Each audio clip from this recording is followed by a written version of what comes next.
श्रीमद् भागवत कथा एवं श्री राम कथा की अमृत वर्षा के लिए भागवत किंकर पूज्य श्री हर्षित कृष्ण जी के YouTube चैनल को सब्सक्राइब करें। शास्त्र बतलाते हैं और संत कहते हैं कि जब हम लोग किसी पुण्य कार्य के लिए आगे बढ़ते हैं, सांसारिक जीव जब किसी पुण्य कर्म के लिए आगे बढ़ते हैं तो पितृ प्रसन्न होते हैं, हर्षित होते हैं।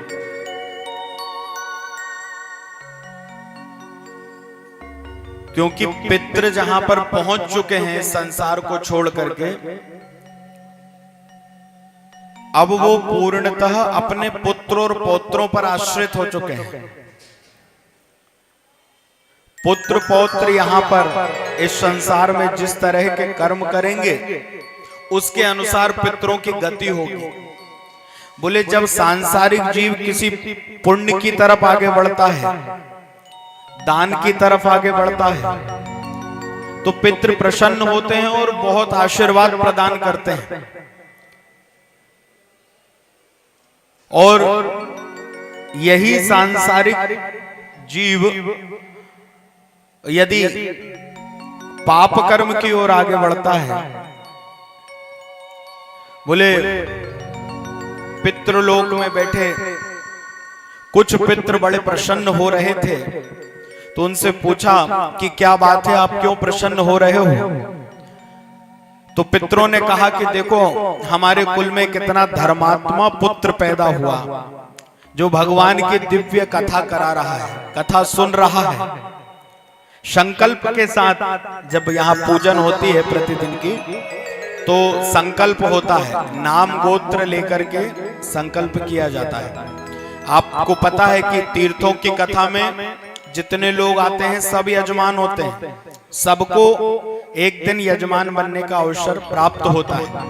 और जब पंडित जी यहाँ हाथ में जल लेकर के संकल्प कराते हैं तो उसमें प्रार्थना भी करी जाती है कि पितरों की प्रसन्नता हो, पितरों को सद्गति प्रदान हो, यदि वो असदगति में पड़े हुए हो तो उसका निवारण हो जाए। इसलिए यहाँ बैठकर पूजन संकल्प के साथ करने से उसका प्रतिफल भी मिलता है। तो पुत्र जब धर्म कार्य की ओर आगे बढ़ता है तो पितृलोक से पितृ प्रसन्न होकर के आशीर्वाद देते हैं, और पितृ जिसके प्रसन्न होते हैं उसके पास कभी दरिद्रता नहीं रहती। उस घर में लड़ाई झगड़े, भाई भाइयों में आपसी विवाद, कलह किटकिट ये नहीं होता। घर में यदि अशांति है, धन बहुत है लेकिन मन अशांत है, भाई भाई में पट नहीं रही, लड़ाई झगड़ा चल रहा है, ये सूचक है कि आपके पितृ अप्रसन्न हैं। वो चाह रहे हैं आपसे कि आप कोई सत्कर्म करें जिससे उनकी प्रसन्नता हो, तो पारिवारिक परिस्थितियां अनुकूल हो जाए।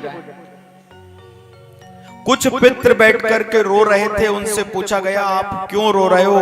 बोले हमारे यहाँ पर एक ऐसा पापी पुत्र पैदा हो गया है जो गंगा स्नान करने गए लोगों के वस्त्र या आभूषण चुरा कर लाएगा, और इसके चोरी करने के कारण हम नरक में डाल दिए जाएंगे, हमें वेदना होगी।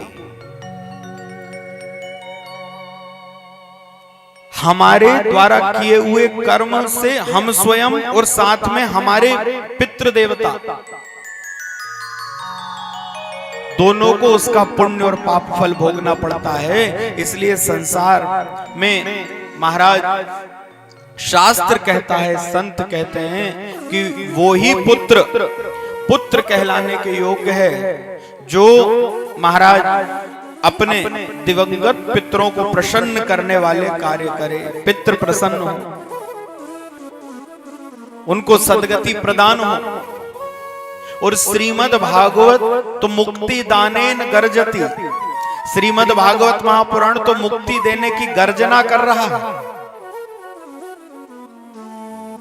श्रीमद् भागवत कथा इस लोक को भी दिव्य और मंगलमय बनाती है, और जो श्रद्धा और विश्वास के साथ श्रीमद् भागवत महापुराण की शरण में आए तो उसका परलोक भी मंगलमय हो जाता है। बोलो भागवत भगवान की।